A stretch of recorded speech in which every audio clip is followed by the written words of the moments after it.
नहीं है, यानी सबने देखा खाली। अच्छा जी, चलें CSS को स्टार्ट करते हैं। अब मैं आता हूँ, मैंने बिल्कुल उस एग्जैक्ट सेशन 6 के ही फोल्डर में आया। मैं अब चाह रहा हूँ कि अपनी वेबसाइट को स्टाइलिंग दूँ, यानी स्टाइल करूँ, थोड़े कलर्स वगैरह ऐड करूँ, पोजीशनिंग वगैरह अपनी वेबसाइट की कवर करूँ। तो वो किस तरह होगा, ये सारी चीज़ें होंगी CSS के थ्रू कि ये बॉक्स शेडो, ये शेडो किस तरह आ रहे हैं, कलर्स किस तरह आ रहे हैं, ये लाइंस वगैरह किस तरह आ रही है, टाइमलाइन जो बनी हुई है। अब आ जाते हैं, जिस तरह मैंने आपको बताया था कि जब भी फाइल क्रिएट करते हैं किसी भी टेक्नोलॉजी की, तो आप उसके साथ डॉट के साथ आप उस टेक्नोलॉजी का नाम लिखते हैं। तो मैंने यूज़ करना है CSS, तो मैंने लिख दिया .css। तो यहाँ पे मुझे आइकन भी शो हो जाएगा VS कोड में। ये सबसे अच्छी बात है कि आपको रियल टाइम रिफ्लेक्शन और रिप्रेजेंटेशन भी अच्छी तरह मिल रही होती है। तो आप देख सकते होंगे CSS ये 3 आइकन बना हुआ है, यानी कास्केडिंग स्टाइल शीट 3 CSS 3। और मैं इसका नाम कुछ भी दे देता हूँ। मोस्ट रिकमेंडेड और स्टैंडर्ड फॉर्म ये है कि आप स्टाइल या styles.css के नाम से पास करें, नाम रखें अपनी CSS की फाइल का। अच्छा, मैं एक और चीज़ HTML में बताना भूल गया, ID और क्लासेस का। सो मैं यहाँ पे ही बता देता हूँ। मैं यहाँ पर आता हूँ, HTML में कुछ और एट्रीब्यूट्स हैं ID और क्लास के नाम से। ID, अभी आपको पर्पस इसका समझ नहीं आएगा, मैं लिख देता हूँ ID पास कर देता हूँ स्पेन। और क्लास मैं लिखता हूँ क्लास इज इक्वल्स टू, इसको क्लास का एक नाम पास कर दिया। अब ये क्यों यूज़ करते हैं मैं आपको आगे जाके बता देता हूँ। मैं लेट्स को लिखता हूँ स्पेन क्लास। एक और चीज़ अगर मैं आपको एज एन एग्जाम्पल समझा भी इसको, मैं सारे एट्रीब्यूट्स को दोबारा अनकमेंट कर रहा हूँ ताकि जो चीज़ मुझे अभी समझानी है वो मैं समझा सकूँ फॉर।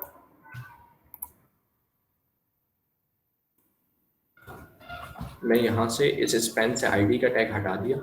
मैं यहाँ सबसे एंड में आके लेट्स सपोज यहाँ पे आके मैंने अपना स्पेन का टैग लगाया इमेज के टैग के नीचे।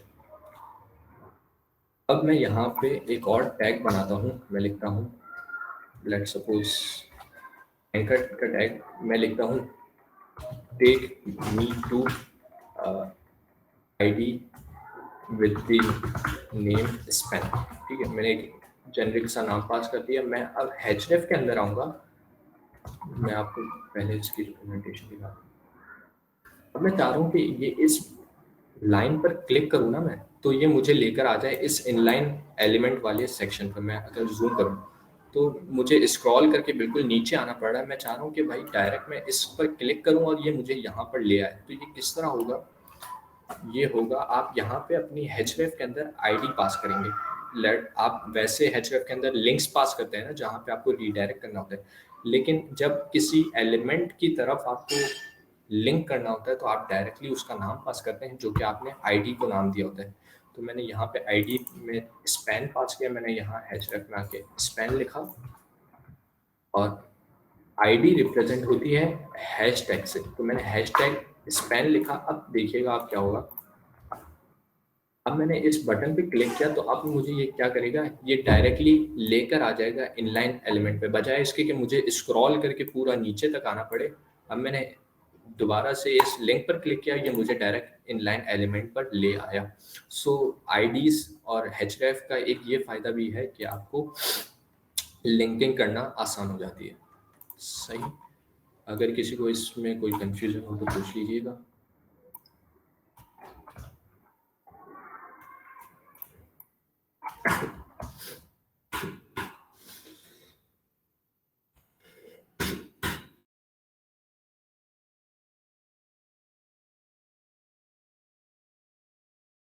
सॉरी। सो अब स्टार्ट करते हैं CSS को प्रॉपर्ली। अच्छा, सीएसएस में आप अपने टैग्स को, डिफरेंट टैग्स को सिलेक्ट कर सकते हैं और उसको स्टाइलिंग कर सकते हैं। लेट्स सपोज ये बॉडी का टैग है, बॉडी क्या करता है, ये पूरी वेबसाइट है एक बॉडी के टैग के अंदर, ठीक है।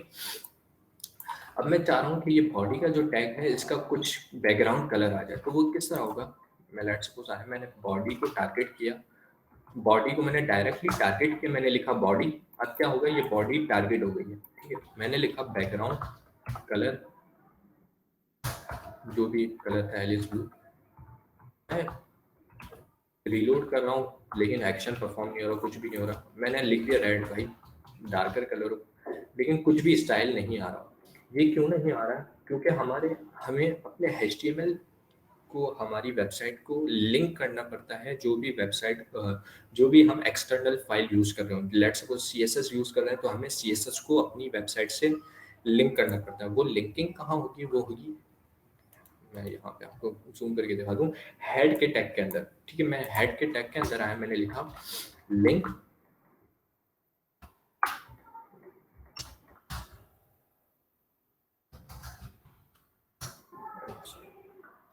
लिंक,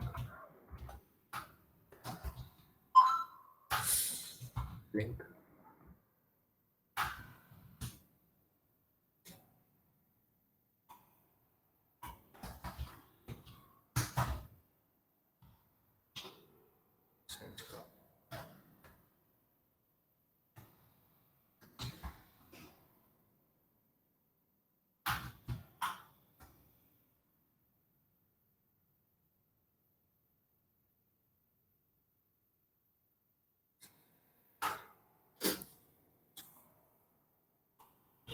मैं डायरेक्टली कॉपी कर देता हूँ। इंटेलिजेंस का कुछ मसला आ रहा है मेरे लैपटॉप में।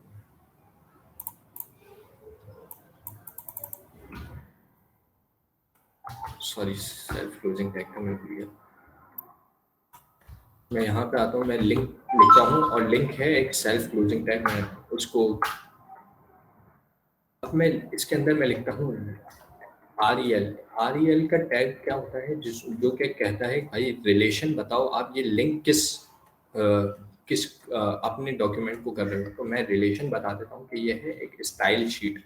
स्टाइल शीट मैंने आपको CSS की फुल फॉर्म बताई थी। CSS stands for cascading style sheet. So style sheet represent कर रहा है आपकी स्टाइलिंग को, यानी CSS की फाइल को। और अब मैं href का टैग पास करता हूँ, जिसके अंदर मैं अपनी CSS की फाइल को लिंक कर देता हूँ। सो मैं अपनी HTML की फाइल से निकलने के लिए क्या करूँगा, ./ मैं डायरेक्टली स्लैश भी कर सकता हूँ, लेकिन मैं आया, मैंने ./ लिखा। इसके बाद मैंने लिखा style.css, ठीक है। अब मैं जैसे ही अपने वेबसाइट पर आ रहा हूँ और बैकग्राउंड कलर चेंज हो गया, बॉडी का पूरा बैकग्राउंड कलर हो गया रेड। ये किस लिए हुआ, किस वजह से हुआ, ये हुआ आपके CSS की वजह से। अगर मैं कलर चेंज कर दूं तो ये कलर चेंज हो गया, ठीक है। लाइट से कलर एक्वा रख देता हूँ तो एक्वा नजर आ रहा है, सही है। इसके बाद आ जाते हैं, टॉप पर आ जाते हैं।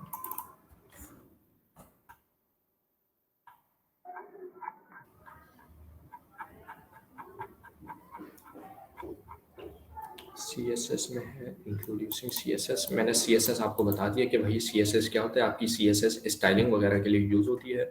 इसके बाद कलर्स के नाम से एक प्रॉपर्टी है, सॉरी कलर्स का एक टॉपिक है जिसमें आप कलर्स पास करते हैं। सो कलर्स में मल्टीपल कलर्स की प्रॉपर्टीज हैं। लेट्स सपोज एक फर्स्ट प्रॉपर्टी है बैकग्राउंड कलर। इसके बाद आ जाती है एक कलर की प्रॉपर्टी। मैं अगर आपको रिप्रेजेंट करवा सकूं,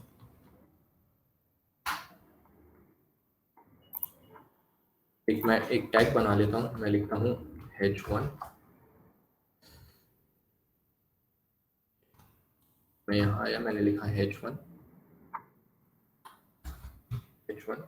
इसके अंदर मैंने लिख दिया लेट्स स्टार्ट लर्निंग CSS।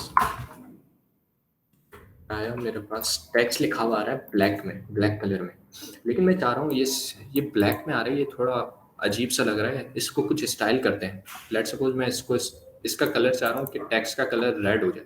अब ये किस तरह होगा, मैं आया, मैंने एक जेनरिक स्टाइल बनाया H1, मैंने इस H1 के टैग को टारगेट किया, मैंने लिखा H1 को टारगेट करो और इसका कलर कर दो, एक प्रॉपर्टी है कलर के नाम से, ठीक है। मैं चाह रहा हूँ कलर को रेड करना, तो मैंने रेड लिखा और मेरे टेक्स्ट का कलर जो है चेंज हो गया और वो चेंज होके रेड हो गया, ठीक है। तो मेनली कलर की जो टॉपिक में दो प्रॉपर्टीज इंपॉर्टेंट होती हैं, बैकग्राउंड कलर और आपका नॉर्मल जो टेक्स्ट कलर होता है जो कि रिप्रेजेंट होता है कलर के नाम से, ठीक है।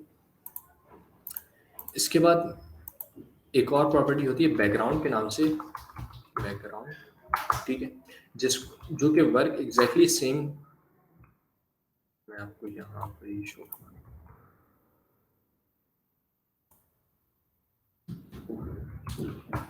बिल्कुल एग्जैक्टली एक्शन परफॉर्म कर रही है, लेकिन मैं चाह रहा हूँ कि यार मेरी वेबसाइट पर कुछ ना कुछ ग्रेडियंट आ रहा हो, कोई ग्रेडियंट आ रहा हो, तो वो ग्रेडियंट कैसे आएगा, मैं एक मिनट मुझे दीजिएगा,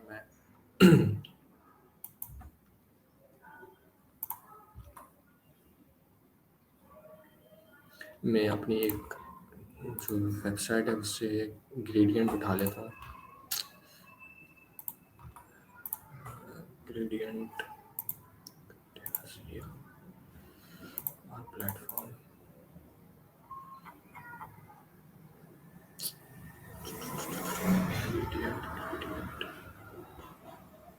ये सही हो गया, ठीक हो गया।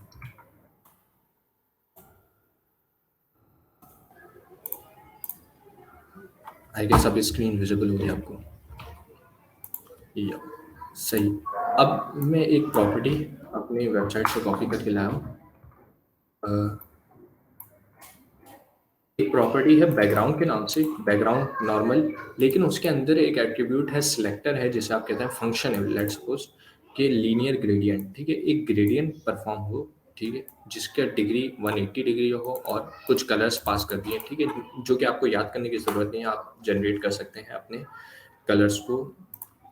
अब मैं यहाँ पे आ रहा हूँ तो ये मुझे नज़र आ रहे हैं कुछ रिपीटेड बैकग्राउंड सही है, बैकग्राउंड ग्रेडियंट्स, लेकिन मैं चाह रहा हूँ कि यहाँ पे ये रिपीट ना हो, इसके लिए एक और प्रॉपर्टी होती है नो रिपीट करके। अब मैं अपने वेबसाइट पर दोबारा आऊँगा तो ये रिपीट नहीं हो रहा, बजाय इसके कि वो सिर्फ इस H1 टैग को कवर कर रहा है, लेकिन कुछ और टैग सिलेक्टर्स होते हैं, कुछ और प्रॉपर्टीज होती हैं, लेट्स सपोज एक विड्थ के नाम से होती है, मैं लिखता हूँ 100, मल्टीपल आपके यूनिट्स होते हैं जिसमें मोस्ट जो मशहूर हैं जो कि स्टैंडर्ड्स यूज़ होते हैं, PX यूज़ होता है, REM होता है, EM होता है, VW होता है व्यू पोर्ट विड्थ, और VH होता है व्यू पोर्ट हाइट, ठीक है, और परसेंटेज, ठीक है, परसेंटेज में परसेंटेज परसेंटेज, ठीक है, ये कुछ बेसिक से यूनिट्स हैं आपकी जब विड्थ हाइट वगैरह आप फॉन्ट साइज वगैरह डिफाइन कर रहे होंगे तो, ठीक है। मैं यहाँ पे आया, मैं चाह रहा हूँ व्यू पोर्ट विड्थ यानी 100 view port width. View port width का मतलब क्या है कि आपकी वेबसाइट के अंदर कुछ व्यू पोर्ट्स हैं, यानी आप देख सकते हो कि आपके पेज की विड्थ है 100 व्यू पोर्ट, और इसकी हाइट होगी जो कि आपको करंटली आपके व्यू पोर्ट में नज़र आ रही है, बिना स्क्रॉल किए आपको जितनी हाइट नज़र आ रही है उसे हम व्यू पोर्ट हाइट कहते हैं, ठीक है।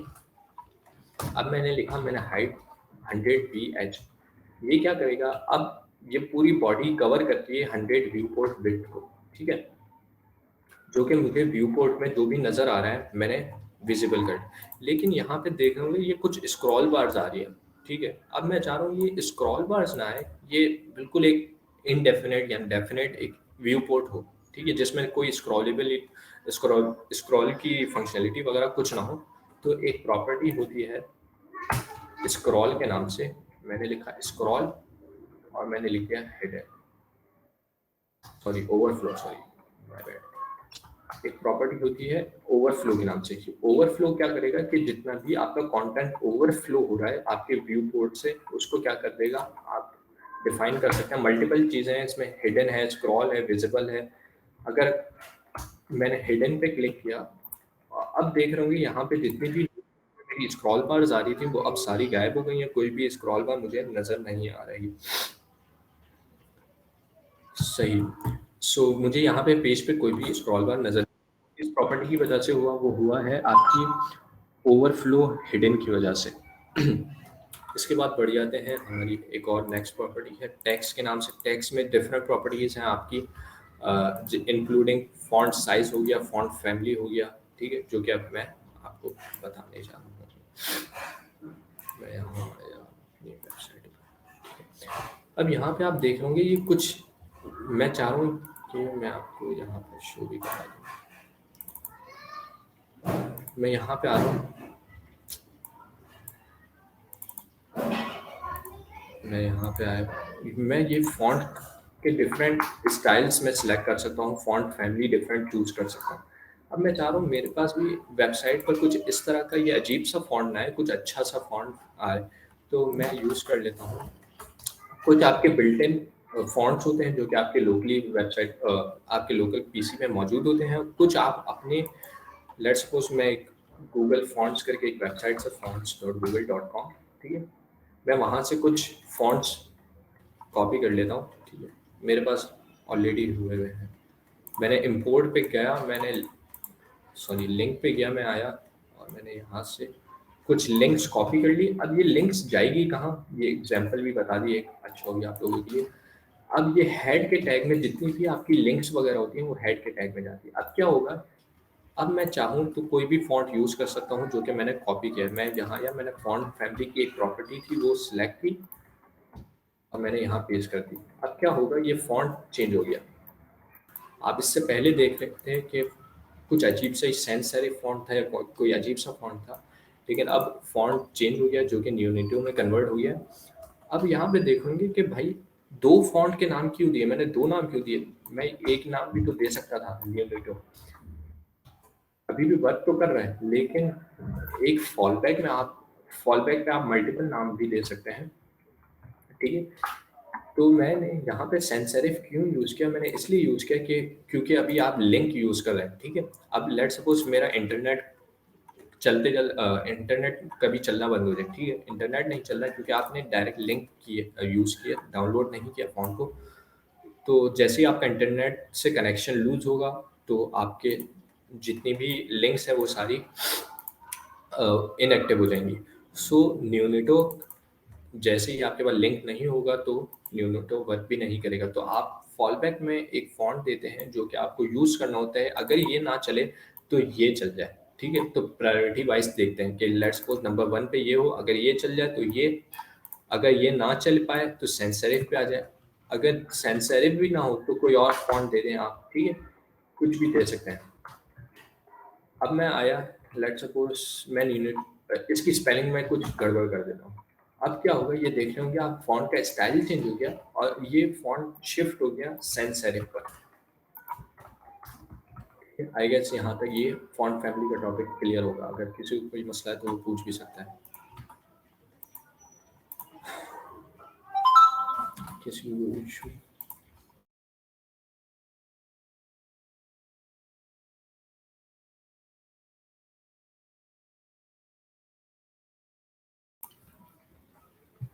किसी को कोई सवाल भी नहीं है तो आगे बढ़ जाते हैं। एक और है फॉन्ट साइज के नाम से प्रॉपर्टी, जिसमें आप फॉन्ट का साइज देते हैं। मैं एग्जांपल पे आता हूँ डॉक्स पे। जिस तरह मैं यहाँ पे फॉन्ट का साइज चेंज कर सकता हूँ, मैं भी चाह रहा हूँ कि फॉन्ट का साइज 55 पिक्सल्स हो जाए। तो वो किस तरह होगा, मैंने लिखा फॉन्ट साइज, मैंने लिखा 55 px, यानी पिक्सल्स एक यूनिट है। अब ये देखेंगे आपके फॉन्ट का साइज बड़ा हो गया काफ़ी। मैं 355 लिख देता हूँ तो काफ़ी बड़ा हो गया, ठीक है, ठीक है। आप यहाँ पे देख सकते हैं कि ये हेडिंग 1 का फॉन्ट साइज वो हो गया 51 पिक्सल्स, 55 पिक्सल्स। इसके बाद आ जाते हैं, इसके बाद प्रॉपर्टी है, किसी फोर पे आता है, फॉन्ट वेट हुई आई गेस।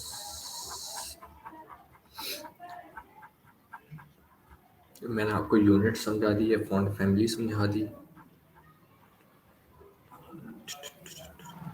आदि ग्रेडियंट के एट्रीब्यूट्स एक तरह से समझाते हो। ठीक हो गया, मैं समझा दूँ। अच्छा, मैं यहाँ से हटा देता हूँ। और कुछ प्रॉपर्टीज होती हैं बैकग्राउंड कलर के नाम से, तो आप नॉर्मली बैकग्राउंड कलर डायरेक्टली दे सकते हैं, ठीक है। मैं चाह रहा हूँ कि बैकग्राउंड पे ग्रेडियंट आए, तो ग्रेडियंट में आपके पास मल्टीपल ऑप्शंस हैं, ठीक है, जिसमें से मैं अगर कंट्रोल प्लस स्पेस बार दबाऊंगा तो मेरे पास कुछ सजेशंस आ जाएंगी, ठीक है, जिसमें लिखा हुआ है रिपीटिंग लीनियर ग्रेडियंट और मल्टीपल प्रॉपर्टीज हो सकती हैं। HSL आ गया, HSLA आ गया, ये मैं कुछ कलर्स की प्रॉपर्टीज हैं वो मैं बाद में समझाऊंगा, ठीक है। अब स्टार्टिंग करते हैं लीनियर ग्रेडियंट से। मैंने लीनियर ग्रेडियंट लिखा और मैं इस फंक्शन के अंदर मैं अपने जो भी ग्रेडियंट है वो डिफाइन कर सकता हूँ। तो बजाय इसके कि आप इस फंक्शन के जितने भी पैरामीटर्स है वो याद करें, आप कॉपी पेस्ट कर सकते हैं कहीं से भी। सो मैंने इस लीनियर ग्रेडियंट की प्रॉपर्टी मैंने कहीं से कॉपी की थी डिज़ाइन से, 180 डिग्री, ठीक है, जो कि बता रहा है कि आपका ग्रेडियंट कितने डिग्री पे रोटेट होगा।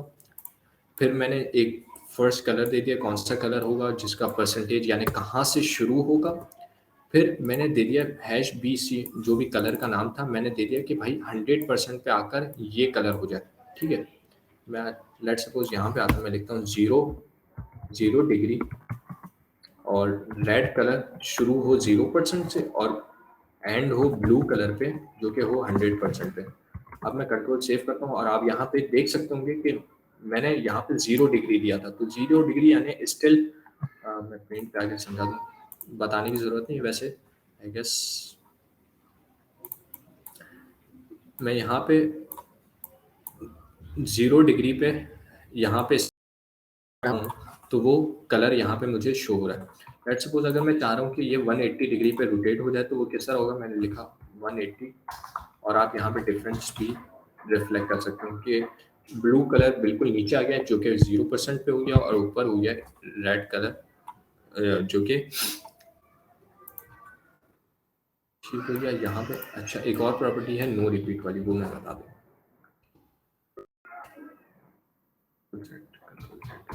तो मेरा पुराना ग्रेडियंट है, मैं उस पर आ जाता हूँ, मैं ये नो रिपीट वाली प्रॉपर्टी हटा देता हूँ और यहाँ पे विड्थ हाइट हटा देता हूँ,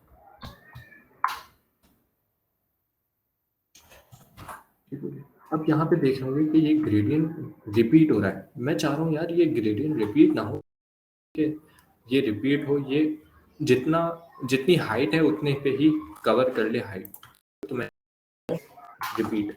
अब क्या होगा कि जितनी हाइट इस टैग ने कवर की थी उतनी हाइट पे ही वो एग्जिस्ट करता है ग्रेडियंट, इसके अलावा नहीं करता। लेकिन मैं चाह रहा हूँ कि बॉडी की विड्थ हाइट डिफाइन कर दूँ, तो जैसे ही मैंने बॉडी की विड्थ हाइट डिफाइन की तो उस पर बैकग्राउंड एक्सप्लिसिटली शो हो गया। अगर यहाँ पे जिसने भी पूछा था उसको क्लियर है तो बता दें, अगर कोई कंफ्यूजन है तो पूछ लें।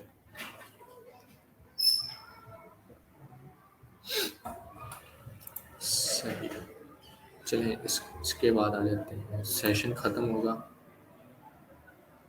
कुछ देर में।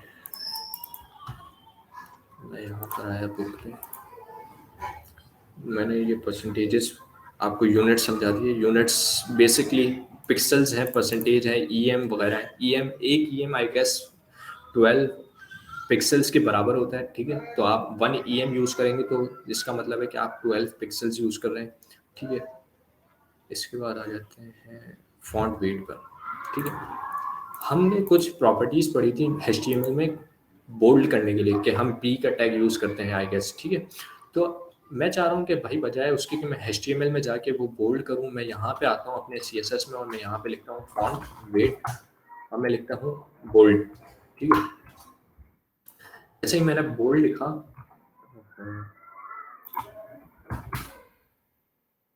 और ये बोल्ड इस वजह से नहीं हुआ क्योंकि H1 का एलिमेंट है, मैं यहाँ पे आया, मैंने बोल्ड लिखा,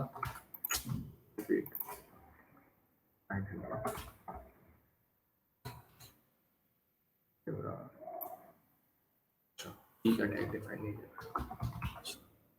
ये हो यहाँ पे आपको नज़र आ रहा होगा कि टेक्स्ट काफ़ी बोल्ड हो गया है। अगर मैंने बोल्ड हटाया तो यहाँ पे आपको ये लाइट सा टेक्स्ट नजर आ रहा है, लेकिन मैं एक प्रॉपर्टी है फॉन्ट वेट के नाम से, मैंने जैसे ही प्रॉपर्टी डिफाइन की तो ये बोल्ड हो गया। सही, आई गेस यहाँ पे किसी को कोई कंफ्यूजन नहीं होगी। फॉन्ट वेट हो गया। इसके बाद आ जाते हैं नेक्स्ट कौन सी प्रॉपर्टी है, इसके बाद है फॉन्ट स्टाइल, जिसमें आप इटैलिक वगैरह डिफाइन करते हैं।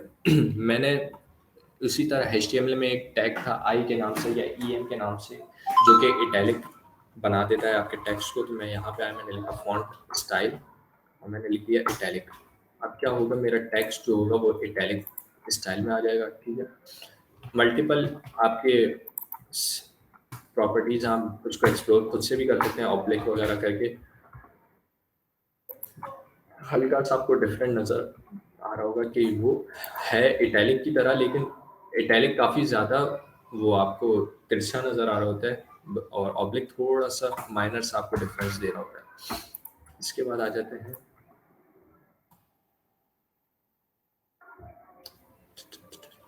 अच्छा टेक्स्ट डेकोरेशन के नाम से। ठीक है, मैं चाह रहा हूँ कि मेरे इस टेक्स्ट के नीचे एक अंडरलाइन आ जाए, तो वो अंडरलाइन के साथ आई, मैंने लिखा टेक्स्ट डेकोरेशन, मैंने लिख दिया अंडरलाइन।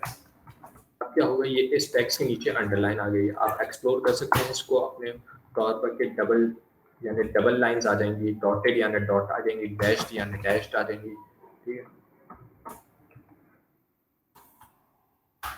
है, लाइन, ठीक है, डैश्ड अंडरलाइन आ गई। मैं चाह रहा हूँ डॉटेड आए, तो डॉटेड मैंने पास कर दी। दो प्रॉपर्टीज आप एक साथ यानी आप प्रॉपर्टी वैल्यू एक साथ डिफाइन भी कर सकते हैं, कोई इशू नहीं है। सही,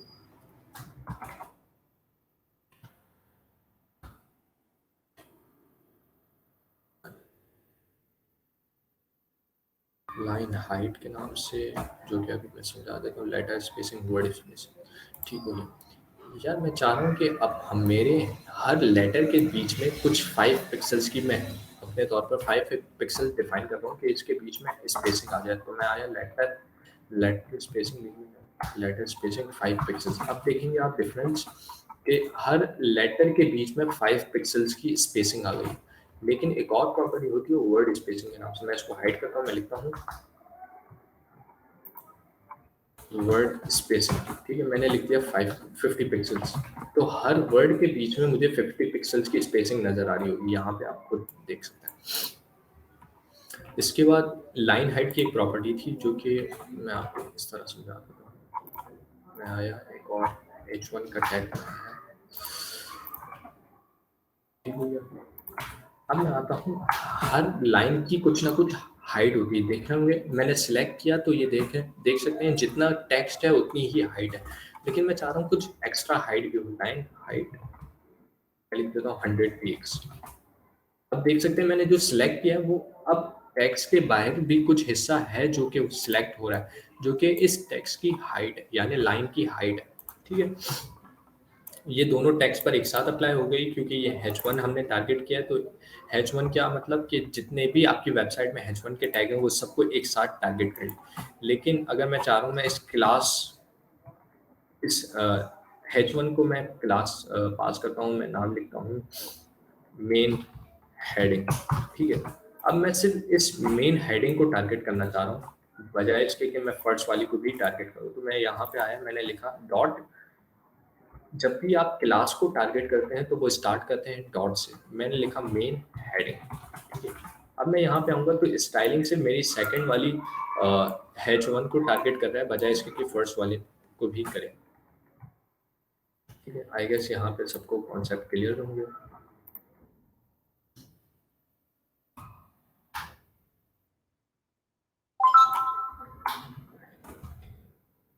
कॉन्सेप्ट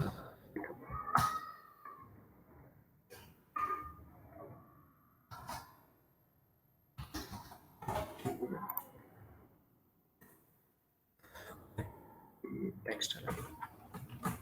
इसके बाद आ जाते हैं टेक्स्ट अलाइन पर। ठीक है, मैं चाह रहा हूँ कि ये जो मेरा इस मैंने H1 को क्लास दी गई, ये यहाँ पे लेफ्ट पे ना आए, बजाय इसके कि ये राइट पर आ जाए। तो ये किस तरह होगा, मैंने लिखा टेक्स्ट अलाइन, एक प्रॉपर्टी है, मैंने लिख दिया राइट पर आए। तो मैंने लिखा राइट और ये राइट पर आ गया। मैं अगर इसको सेंटर लिख दूंगा तो वो बिल्कुल एग्जैक्ट सेंटर में आ जाएगा। इसके बाद टेक्स्ट इंडेंट के नाम से है, ड्रॉप शेडो यानी टेक्स्ट शेडो, बॉक्स शेडो हो जाएगा फर्स्ट लेटर। ये सूडो एलिमेंट्स वगैरह मैं आपको इंशाल्लाह कल की क्लास में समझा दूंगा। सूडो एलिमेंट्स, इसके अलावा कौन सी प्रॉपर्टीज हैं? List, tables and forms, layout, images. Okay, list से शुरू करते हैं। लिस्ट में मैं यहाँ पे आता हूँ, यूएल को मैं कमेंट कर देता हूँ, हमारे पास है कुछ मिनट्स। मैं आया, मैंने लिखा, मैं चाह रहा हूँ इस ये जो अनऑर्डर्ड लिस्ट है इसका कलर चेंज हो जाए, तो वो किस तरह होगा? मैंने यूएल लिखा और मैं यहाँ पे, बल्कि मैं एल को टारगेट कर रहा हूँ, एल और मैं यहाँ पे लिख देता हूँ कलर रेड। अब हर जो लिस्ट एलिमेंट है उसका कलर हो गया रेड, लेकिन मैं चाह रहा हूँ ये मुझे हर लिस्ट के एलिमेंट के साथ ये डॉट नहीं चाहिए, इस डॉट की जगह कुछ भी ना आए। तो ये किस तरह होगा? मैं आऊँगा यूएल पे मैं लिखूंगा लिस्ट स्टाइल टाइप, ठीक है, और मैं यहाँ लिखूंगा नन। अब ये क्या होगा? यहाँ पर हर लिस्ट के साथ जो डॉट आ रहा था या डिस्क आ रही थी वो सारा बिल्कुल हाइड हो गया, ठीक है। लेकिन मैं चाह रहा हूँ यार कोई और स्टाइल आ जाए, तो मैं जैसे ये मैं लेट्स सपोज यहाँ पर आके मैंने स्क्वायर किया, तो ये देख सकते हैं स्क्वायर में चेंज हो गया। अगर मैं स्क्वायर में चेंज हो गया, अगर मैं यहाँ पे आके कुछ आर्मीनियन अल्फाबेट्स आ गए। इसके बाद आ जाते हैं टेक्स्ट हो गया, बॉक्सेस में कुछ शेडोज की प्रॉपर्टीज हैं जो कि टेक्स्ट शेडो और बॉक्स शेडो है, जो कि कल की क्लास में समझा दूंगा या बल्कि आज ही समझा देता हूँ। मैं लिखता हूँ टेक्स्ट शेडो और मैंने लिखा 0 पिक्सल्स रेड।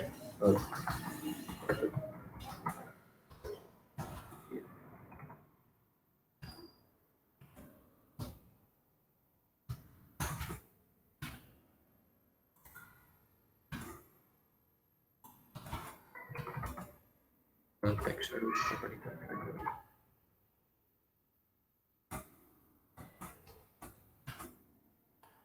यहाँ पे सही।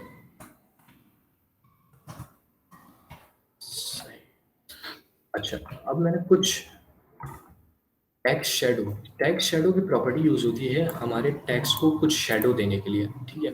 अब इसमें 3 यूनिट्स मैंने अप्लाई किए हैं, जिसमें जो कि रिप्रेजेंट करता है यानी टॉप से आप कितना शेडो अप्लाई करना चाहते हैं, फिर ये आप अपने लेफ्ट से कितना शेडो अप्लाई करना चाहते हैं, और ये आपकी अल्फा यानी आपके जो ब्लर को डिफाइन कर रहा होता है, सॉरी आपके ब्लर को डिफाइन कर रहा होता है कि आपका जो शेडो है कितना ब्लर होगा। तो मैंने लिख दिया कि 10 पिक्सल फ्रॉम द टॉप आ जाए और 10 पिक्सल्स फ्रॉम द लेफ्ट से राइट की तरफ चली जाए, और मैंने 10 पिक्सल्स इसको ब्लर दे दिया, ठीक है। तो ब्लर हो गया और यहाँ पे आप देख सकते हैं कि शेडो आ गया।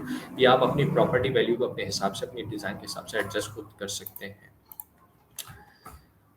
और इसी तरह एक और प्रॉपर्टी होती है बॉक्स शेडो के नाम से।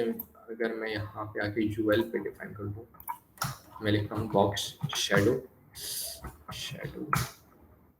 10 पिक्सल्स येलो। और यहाँ पे आप देख सकते हो कि फ्रॉम द टॉप नीचे आ गया ये शेडो, फ्रॉम द राइट वो राइट की, फ्रॉम द लेफ्ट राइट की तरफ चला गया 10 पिक्सल्स, और 10 पिक्सल्स इसका ब्लर हो गया। लेकिन मैं चाह रहा हूँ कि 0 पिक्सल्स हो, तो ना वो टॉप से नीचे आया बॉटम की तरफ, ना लेफ्ट से राइट की तरफ किया, वो स्टिल अपनी पोजीशन पे रहा 0 पिक्सल्स पर, लेट सपोज। और इसका शेडो मुझे चारों तरफ अपनी वेबसाइट पर नजर आ रहा है। यहाँ पे बॉक्सेस और टेक्स्ट की प्रॉपर्टीज खत्म हो गई, अब सिर्फ कुछ प्रॉपर्टीज रह गई हैं जो कि सूडो एलिमेंट्स हैं। यहाँ पर होवर के नाम से मैं चाह रहा हूँ,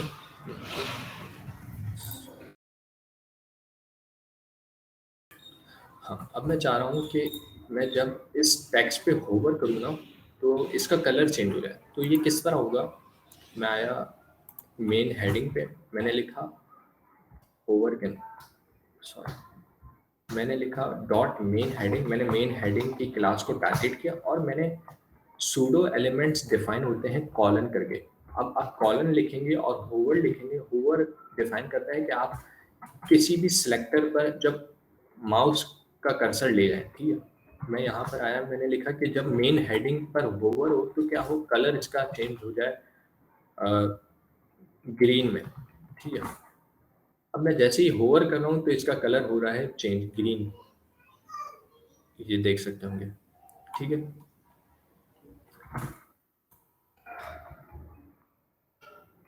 इसके अलावा कुछ प्रॉपर्टीज होती हैं फोकस के नाम से, ठीक है। जब इसके ऊपर फोकस हो तो क्या हो, जब एक्टिव हो, यानी इस इस क्लास के ऊपर, इस मेन हेडिंग की क्लास के ऊपर जब मैं क्लिक करूं तो क्या हो, मैं लिख कलर, जब मैं क्लिक कर रहा हूं तो ये देख होवर कर रहा हूं तो मैं ग्रीन हो रहा है, लेकिन जैसे मैं क्लिक करता हूं ना तो इसका कलर हो जाता है पर्पल, अगर विजिबल हो तो। होवर किया ग्रीन हो गया, क्लिक किया यानी एक्टिव हुआ ये एलिमेंट तो मेरा कलर चेंज हो गया पर्पल में। सही, आई गेस ये बेसिक सूडो एलिमेंट्स की प्रॉपर्टीज क्लियर हो गई होंगी।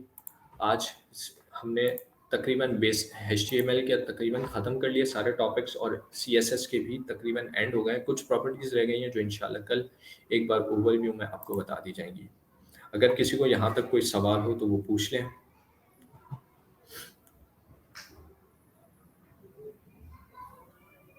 अगर किसी को कोई क्वेश्चन है तो वो पूछ लें, वरना हम क्लास को एंड करते हैं। ज़्यादा कोशिश कीजिएगा कल से कि इस सेशन को इंटरेक्टिव बनाएं। अगर किसी को कोई क्वेश्चन हो तो वो अपना माइक खोल कर, कोई मसला नहीं है, अपना माइक ओपन कर लें और सवाल कर लें। हेजिटेशन की बात नहीं है। अपना जो भी आपको कोशिश कीजिए, साथ साथ प्रैक्टिस करते रहिए ताकि कोई भी मसला आपके सामने दरपेश हो तो उसी वक्त ही रिजॉल्व हो सके। बाकी अगर कोई भी व्हाट्सएप ग्रुप में ऐड ना हो तो मेरे ख्याल में चैट में शायद लिंक भेज दी गई थी यहाँ पर, तो वो व्हाट्सएप ग्रुप को ज्वाइन कर सकते हैं और वहाँ पर आप सेशन की बूट